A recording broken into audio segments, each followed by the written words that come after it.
Today's episode of Vice Versa, we're talking about Tesla giving away free Powerwalls, the rise of EVs, lifestyle accessories, Honda's going electric, a big announcement from them, and the world's most powerful tidal turbine is launching. As usual, I'm joined by the guy who forced me to watch Mortal Kombat on a repeat this weekend, Ricky Roy. How you doing, Ricky? Good, Matt. How's it going? It's going pretty well. This is a special, not live episode of Vice Versa, where I'm actually going to be taking my first airplane flight in, what's it been, 15 or 16 months, something like that, since fully charged in Austin of last year. So as a result, we're pre-recording this. There will be no Q&A section, but nonetheless, the show must go on. We'll air it on Thursday. Yes. How are you doing? I'm doing pretty well. I put out a video this week on basically EV trucks versus diesel. Can they actually compete? How does battery hold up?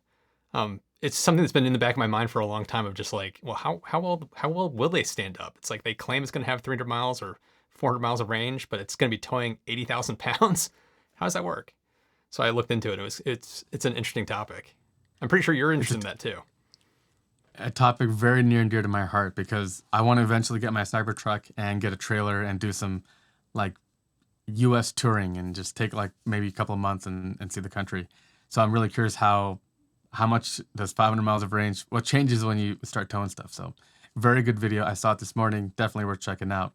I have a video this week as well. My video this week is on microfactories. It's a video Matt's actually already done where he had a chance to talk with Arrival, who's got this really novel approach to how we could maybe turn the tide of bigger and bigger and bigger monolithic factories and maybe go for more distributed factories, which has been a trend in other parts of business. So that is my video this week, and we'll have links to both as always in the description. Mine's not out yet at the time of recording, but it will be by the time of airing, so we'll get that out there.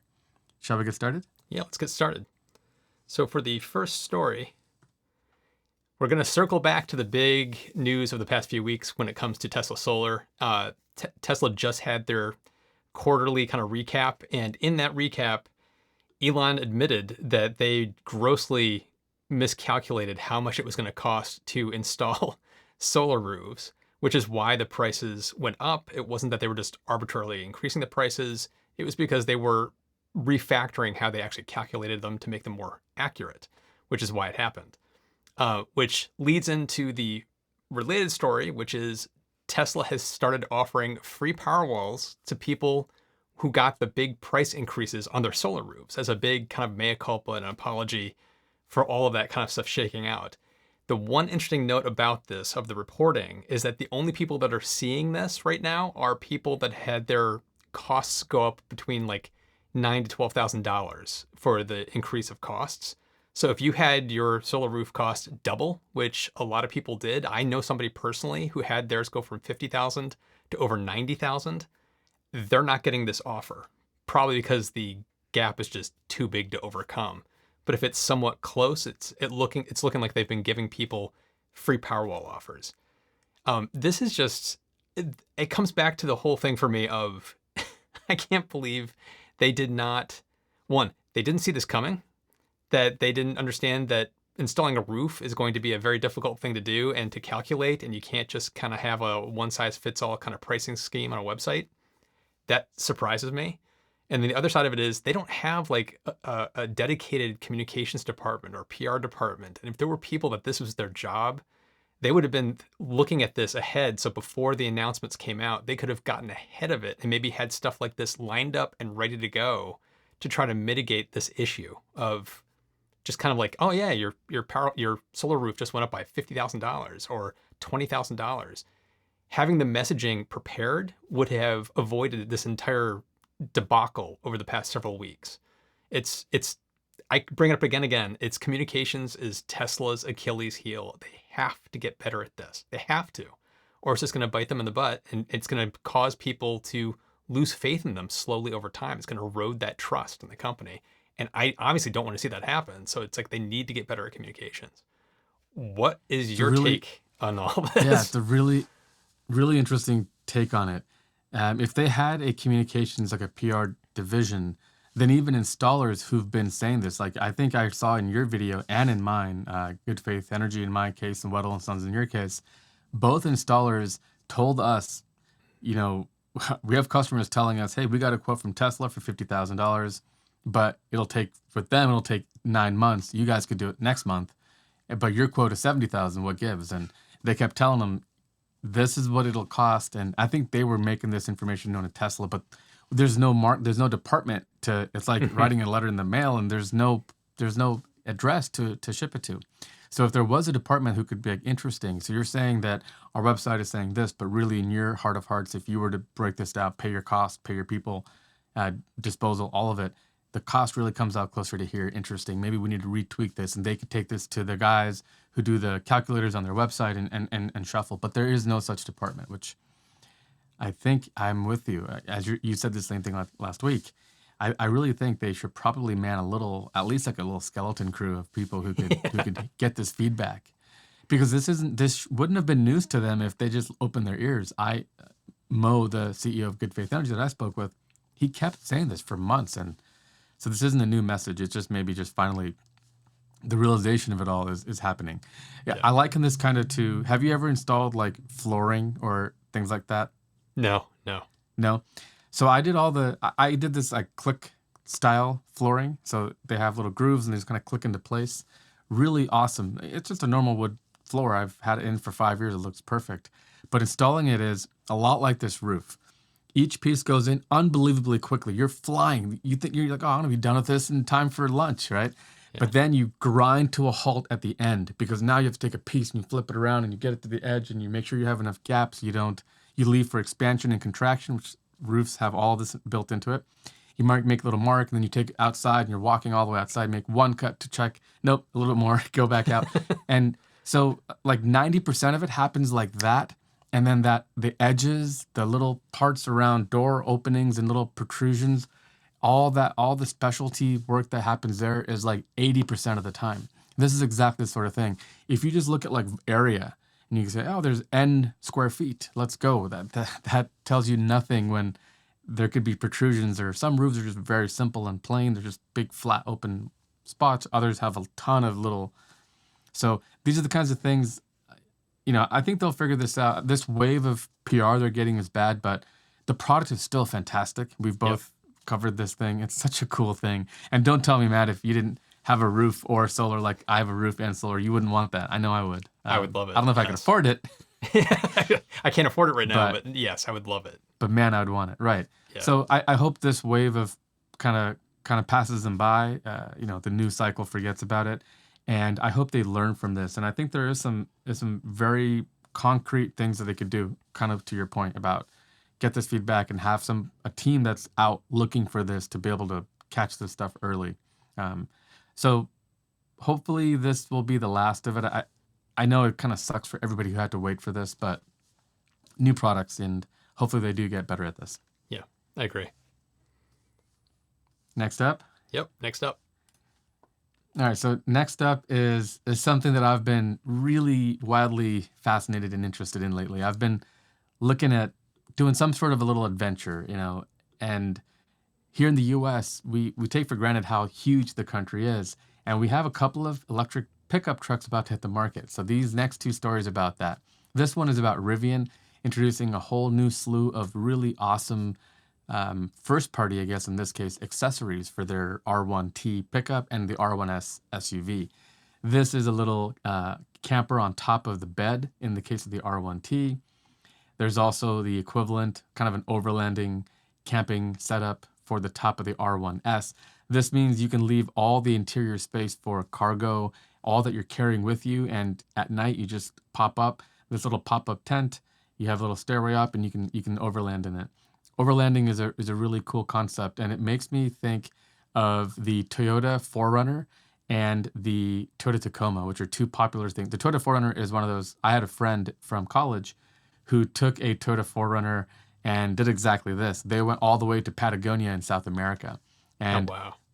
Yeah, their entire footprint, they fit. It was just the two of them, so they didn't have two kids and stuff like we would have. But they fit everything they needed in their 4Runner. And to me, the R1S just screams that class of car, even though I think it is actually bigger. It has a third row option, which the 4Runner never did. But it has that adventure lifestyle look. It's built into it. And seeing first-party accessories like this is just such a cool look at what's going to be possible. It goes on and on. Look at all these different rack configurations. Because of their big pass-through door, this is Yeah. just a nice little bench or table that just pulls out, and you just pull up some chairs and have a little tea time, if you will, and even floor mats, Matt. They're even making floor mats. Look at that. That's pretty cool. Yeah. But yeah, this is the first of it. Do you want to talk about this one before I talk about the second one, or? I was gonna say, it's like, I love what Rivian's doing, and like all these things are so on brand for what they're establishing themselves to be, which is the lifestyle adventure brand. I mean, their networks, even the adventure network, and like the whole, like, this tent is just killer. But the Isn't one that that so caught cool? yeah, the one that caught my eye though was that shelf that you pull out. They're calling it the Cyberlander. That thing is so cool. It's just a table that comes out that you can use as a multi-purpose surface for whatever you need. It's like, we've already seen the cooking little thing that they've got that you can pull out. It's like, I just love the idea that you could pull out, you could be cooking, you could have a nice little table to prepare food on, then you could climb up on top of the truck to go to bed. It's like, it's this self-contained, beautiful, well-designed vehicle and ecosystem that they're creating. And this is just the tip of the iceberg. There's going to be even more stuff coming beyond this. I can't wait to see what comes out. Yeah, exactly. This is just the beginning, like you mentioned. And on that note, the vehicle that we both have reservations for, and so do a Yes. million other people, the Tesla Yes. Cybertruck. This is the Cyberlander. Love the branding, love the name, and I'll just play the video. I think it'll work. Look at this thing. This is so fascinating because it fits within the footprint of the storage area in the bed of the pickup. And look at the roof, and the angles all just line up. There's solar on top. And so I believe it's electronic actuators. It'll pop up into this full size unit, which has a sink, heated floors, cooktops, induction cooktops. There's room to sleep. There's room to work. Look at this, and I think they did a good job of capturing, just for a person or two, this could totally work. Again, this wouldn't work for me and kids. But look at that, just the shower. A shower. There's a sink. Yeah.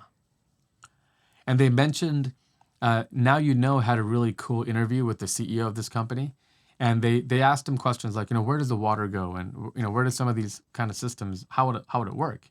And it turns out that there is an underfloor area in the bottom of the Cybertruck. Uh-huh. Our Model 3s have that little under sub component area where kind of like your spare wheel would go. So there's a similar space in the Cybertruck, and that's where you'd have like room for fresh water, maybe even like not like sewage water tanks and stuff. Yeah. And that's where you'd house and store it all. So they're still waiting to get the final plan, because I don't think the Cybertruck is like 100% complete. Yeah. But as soon as it is, they could tweak a couple of things. I'm sure they've built it to be pretty modular and start to produce them. And they're not cheap. I think they're like around 40,000 or so. I was going to bring that. I was going to bring that up. It's a Yeah. cost of a car. You could get a Model 3 for the cost of that thing. That's the Okay, one. that's the one. true. That's the one negative. I could get a That's whole second true. car. Yeah. So I was thinking about your friend who you made the video about, who's got that huge old fifth wheel. Now his rabbits and his cats and his dogs, they might not all fit, but him and his wife, they don't have kids. Yep. And if they were if they were on board with this minimalistic approach, they could actually make it work in that. I just find it fascinating. Part of why I brought these stories up, Matt, this is maybe the negative side of it. I'm kind of, I keep joking with my wife, like I'm over the coronavirus. I want to get back to life. I want to travel. I have a trip coming up. But parts of the world, India comes to mind, is really going through the second wave, and there's like different mutations and stuff. I really hope we're over this, and the rest of 2021 looks really good, and we're in the clear. But if we're not, I think just being able to hop into like an RV, some kind of a vehicle you can live in, and travel and see your own country would be wildly fun. And for people who are cooped up, they had the same idea, because I don't know if you've ever. Well, it's kind of a weird thing to go RV shopping on like Craigslist, but I've been doing that lately, and they get snatched up in days typically, because other people have the same idea. Like, drive to Yellowstone, why not? Go to South Dakota and go check out Mount Rushmore, and just have a little bit of an adventure and be within the confines of your own house as you do it. So that all sounds great, but if you can make that entire journey electric, I think people like us suddenly now becomes Yes. almost like a fun challenge. It's a long way up. It's like, Yes, ooh, the long okay, could way I up. It's charge like, and yeah, that'd be awesome. Yeah, no, it's I understand people have cabin fever, and this is like the perfect like recipe for cabin fever is to put your cabin on wheels and go where you want to and get out there and kind of like disconnect and kind of recharge yourself because it's been madness being stuck in my house for a year. I'm not going mad. I'm not going insane. I'm fine. I'm totally fine. So I get it. I get it. you're not alone. I'll say Yeah. that. Yeah. And I'm afraid of what'll happen if you tell people, oh, we thought we were over this. There's this new strand. Everybody get comfortable. I can't go there. I can't go there. I gotta have hope. I have to have that glimmer of hope. I'm getting know. my second injection, by the way, this Good. weekend. So I'll be fully vaccinated after the weekend. Good. I cannot wait. Yeah, I didn't plan on all of that before this. I had this trip that was going to happen. It's a bachelor party for my cousin who's getting married a month after that. So I have two trips coming up. And my wife, superhero as she is, got me an appointment in such a way that my second dose would be 2 weeks before I take off. So it's Nice. going to work out perfectly. Yeah, luckily it just worked out. But Cool. let's hope that this is we're overstating it and things Yes. return back to normal. I hope so. Speaking of normal, Honda, I heard there's some news. Yeah, let's talk about Honda. So Honda has announced that they're going 100% electric sales by 2040. But as this title says, there's a twist. And the twist is your definition of electric, because electric can mean many things like fuel cell vehicles. It could mean hybrids. And to read the top quote to me is the one that jumped out. It's, in order to achieve our carbon-free goal of a tank-to-wheel basis, as the responsibility of an automaker, Honda will strive to increase the ratio of battery electric vehicles and fuel cell electric vehicles with overall unit sales in all major markets of electrification combined to 40% by 2030, 80% by 2035, and then 100% globally by 2040. Now, I give them props that they're doing something. But this comes right back to they just don't seem to get it. It's fuel cell vehicles for passenger vehicles. That ship really has sailed. There's definitely hydrogen and fuel cells have their place, but it's not going to be in a Toyota Camry that you're going to buy. It's going to be in something completely different. The fact that they're holding on to this for so long and they're still keeping one foot in that camp, I think it's slowing them down. And then if you look at the numbers that they break it up by the continent, so they break down their estimates for North America, for Europe, as well as Japan specifically. The one that jumped out at me was their numbers for Japan are lagging behind everybody else. So Japan, they weren't going to be getting to, it was only 20% by 2030, where other countries are 40% by 2030. And when you read why, it's because they're trying to build out their electrification and battery manufacturing capacity in the country. And that just kind of shows you how far behind Japan is because they don't have the infrastructure and the materials and everything they need to do to build out batteries at scale to support Japan. So they're kind of lagging behind where Europe and the United States are going to be further ahead because they can actually get the supply chain working faster for non-Japanese cars. To me, that just speaks volumes. It's just, once again, I just kind of shake my head as to what Toyota and Honda are doing. And we are seeing Toyota come out with, we've talked about it numerous times over the past several weeks. We laugh about, oh, Toyota's not doing anything. And then they bring out one EV. And it's like, now here's Honda. We've been waiting to hear what Honda's doing. They're doing something, but it's, once again, it just seems so out of step with the rest of the industry. What's your reaction? What's your take on all this? I was really nervous about this entire, climate change and like reducing our dependence on fossil fuels. So when I read this article, I was just relieved. Like 2040, Honda's like, everyone take a deep breath. We're gonna be fine. Honda's got this.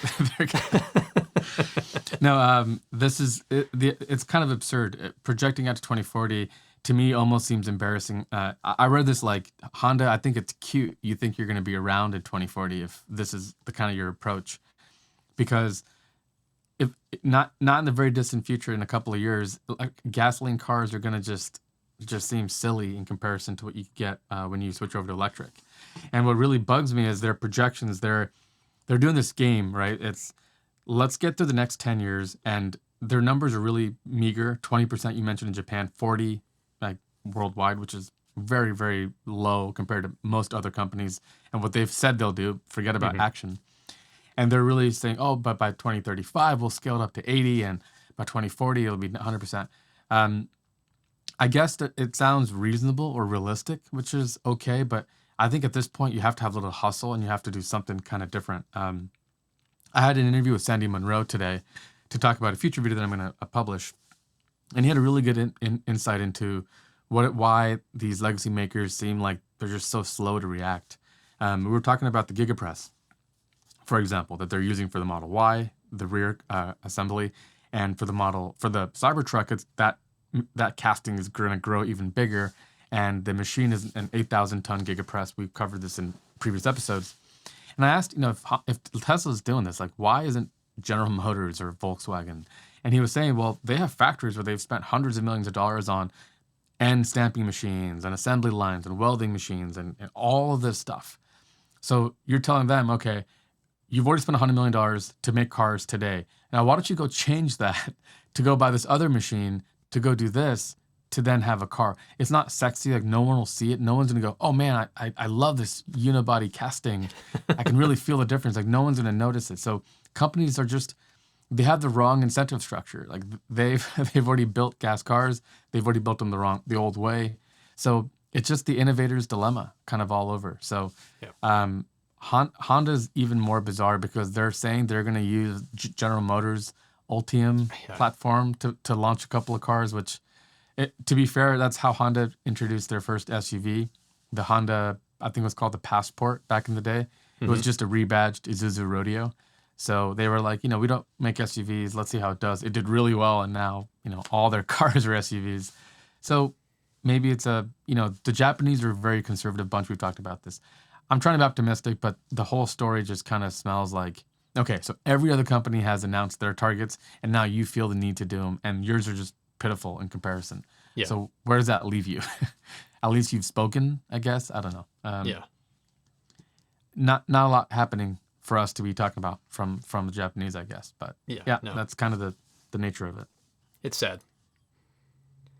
You want to go to the next story? Yeah. So the next one is is a lot less sad. Yes. It's pretty cool, and I'm actually curious what your take is because you've talked about topics like this in the past and the pros and the cons. This is about the world's about to be launched, the most powerful tidal turbine in the world, and it's coming to be off the coast of Scotland. It's a 2 megawatt tidal turbine, and that's we're talking about the amount of electricity that you would need to power hundreds of homes and remove 22 tons of carbon dioxide from the atmosphere each year. And that's all great. And this is a pretty massive thing. We talked about the largest wind turbine a couple of episodes ago. This is similar concept, but now under the water, so you don't even see it. So birds aren't going to hit it. But my question really about this stuff is, I've been watching some documentaries on the oceans lately, and one thing people always say is the ocean really is kind of like the heart of the planet. And we don't think of it like that. We think of it as like the land is the heart and the ocean's just this largely empty thing. But a lot of what happens it happens in the oceans. We think of our trees as being the great sources of carbon of oxygen generation, but all the algae in the oceans does a lot more than the trees do. So it's just a different scale, perhaps. So I kind of wonder, how will this affect marine life? Is it going to have other adverse effects? It kind of reminds me of your video, Matt, you did on wind turbines and how bad are they? I think was the Yeah. title you did. Yep. So I can see a future undecided video talking about this. But we've done a lot to mess with waterways and our oceans already. Like hydroelectric, for example, when we talk about dams, they do a lot of damage. Like A lot. down supply of the waterways that you're damming up. Salmon can't swim back upstream to do what they do. There's a huge impact to it.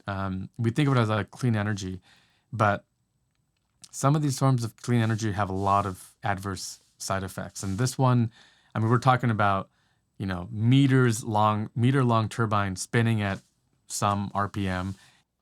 You want to play the video? Yeah. Yeah. And I don't know. The cool thing is, again, we're using invariably all the power we have on Earth comes from the sun, right? So, or this in this case, kind of the moon. The moon pulls the oceans in different directions, so we have tides coming in and out. Why not harness it? It all sounds great. What's your take on this? Well, there's the part of me that thinks the ingenuity behind this is just awesome. I love the engineering. I love the thinking outside the box and coming up with a solution like this because it's a standalone thing. It's not like you have to have a boat that like pulls it out there or does something with it because it is the boat. It's a self-contained thing that you just put out there, anchor, and you can see the giant blades about to start spinning. And I'm with you that this specific kind of solution, while it seems awesome, it's what is the impact going to be on ocean life?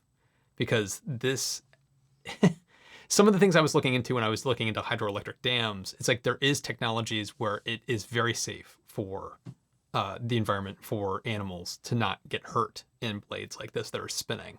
But these things are spinning they're not spinning like 100 miles an hour, but they're spinning quick enough and they're large enough and have enough mass that it can really hurt an animal. So the question is, what are they going to do to mitigate that? And some of these solutions do have things designed to prevent animals from getting hurt. This one, I need to dig into it more, but that was the first thing that came to mind was this seems awfully huge and awfully damaging. So it's like I had that concern, but depending on where you put it, depending on what sea life's in the area, depending on what kind of things they put into place to try to protect things, this seems like a very, very cool, smart approach that is going to give you 24/7 power. That's the other thing is like where wind comes and goes, ebbs and flows, it's intermittent. Same thing with solar.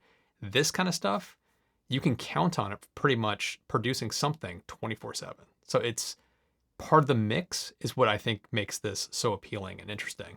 And I think of all the coastlines of all the world that could put something like this into place. It's like when you think about solar, it's like, what is it in the United States? If we built something that's like, what is it, like a 100 mile by 100 mile grid of solar panels, we could supply the power of the entire country. It's like, how many of these would you need just sprinkled along the coastlines to do the same thing? It's like, we're obviously not going to do that, but if you do a little bit of this, a little bit of solar, a little bit of something else, it's like suddenly you can get to that mix that you need. So I'm all for trying this, but there's just a giant question mark of what's the ramifications of doing it. Yeah, to me, I think about the scale of it. If we had one of these off the coast somewhere, that's not going to impact a whole lot. Yeah. But if Scotland has hundreds of them, and then Norway does the same, and Finland does the same, and suddenly we're just entrenching our coastlines with this, that could start to have some impact, especially because you've probably seen those videos of like the humpback whales or sperm whales that are traveling along the coast of California. They go up to the Seattle, Vancouver area to breed. Yep. And that's where like the orcas try to like box them in, and now you have all these obstacles and stuff. It's hard to know fully. You make a great point, which is, 2 megawatts power. We're talking a huge amount of electricity. That would be great, and it's predictable. The coastal wind turbines are also pretty predictable for the same reasons. Like those, the winds over the oceans are pretty reliable. Like they happen for the most part almost all day. So that part is nice.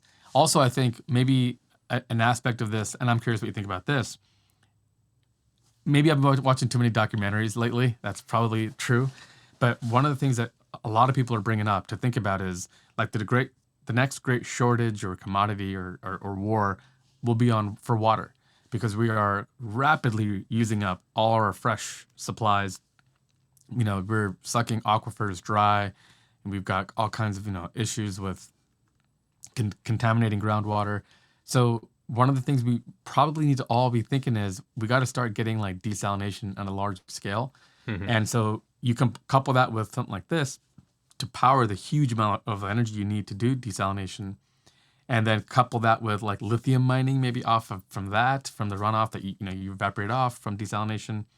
There's probably some whole scale approach, and we need clean energy to do it. So I kind of see there's some synergy there, maybe between tidal generation and desalination. Maybe there's something we can work through. What do you think? Yeah, a whole ecosystem built around a holistic view of using every part of the buffalo. I hate using that cliche, but like it's that kind of thinking of well, this can lead to this, which can lead to this. I like that. That kind of system is what we need to be doing. But sadly, a lot of these companies are focused on just one thing. Like this company is building just that thing. And I don't know who is looking out at the bigger picture. I don't know if anybody is. So it's, Yeah. how is this going to get all pulled together? That's the big question. Yeah, because we're already struggling right now with how we're using electricity, trying to make that green. Yeah. So now if countries or entire continents are going to be trying to desalinate water, the consumption of electricity is just going to skyrocket. So there's some things to consider. But I'm glad research is happening in these kinds of arenas, and it should be interesting to see how it plays out. Did they mention that article when they're rolling this out? It's very soon. I can't remember. I have to look. Yeah, but some of these things we talk about seem like, oh, here's something we could do, but this stuff is happening. Like there's probably orders on hand, and they're probably already in the process of getting approvals and environmental considerations. And It doesn't say. It doesn't say. Okay. It's built and it's functioning. So it's like it seems like it's imminent, probably whenever they get the approvals to do this. Yeah. Absolutely. So, yeah, I guess that was our last story for the day, and there is not going to be a Q&A section tonight. I'm going to miss the Q&A. It's fun. It's fun talking to everybody. But But as what we usual, could do is we could do we'll do this as a premiere so that we can see the comments. We can kind of chat as we all watch together. Yeah. It'll be weird watching us for once. It's going to be a little weird seeing myself and then commenting on what I just said. That's going to be a little weird. But yeah, we can do that. And we'll be chatting with everybody live. And don't forget to subscribe if you haven't already and hit that notification bell in case you miss an episode. We're live every Thursday at 8 p.m., except for this week. But we're every 8 p.m. Eastern, 5 p.m. Pacific. And you can always listen to the podcast version of the show at viceversa.show. And as always, thanks so much for watching, and we'll see you in the next one.